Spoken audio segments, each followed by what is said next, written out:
Vision minière nationale, l'ébauche d'une feuille de route élaborée. Le rideau est tombé aujourd'hui sur l'atelier d'échange sur le profil pays, la vision minière nationale et l'économie bleue qui s'est tenu pendant 3 jours au Panorama Antananarivo. Dans son allocution, le ministre auprès de la présidence en charge des mines et du pétrole a indiqué que ce n'est pas la fin des travaux, c'est une étape qui s'achève et le point de départ d'un changement de paradigme. L'ébauche d'une feuille de route a été établie.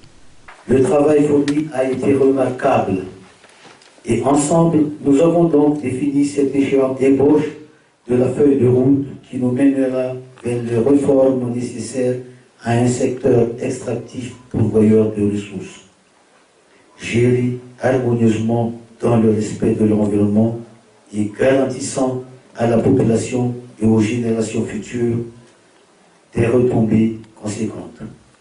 C'est notre objectif, c'est l'objectif du gouvernement et c'est également l'objectif de l'Union africaine. Il nous reste donc à la peaufiner et surtout à l'appliquer.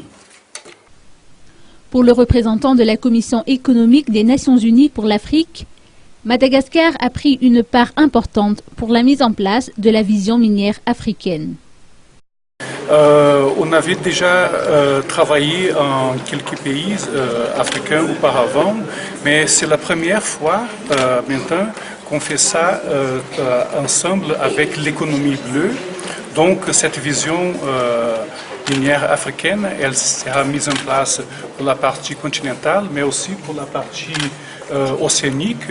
Et pour cela, on peut dire que Madagascar, c'est un pays pionnier en cette matière. Et nous avons vu les niveaux de discussion qui ont été très élevés, que Madagascar va donner un exemple à d'autres pays de la région comment mettre en place cette vision. Il a été souligné au cours de cet atelier que Madagascar doit être plus qu'un réservoir de richesses. Il faut faire en sorte de transformer ces richesses en un véritable levier de développement.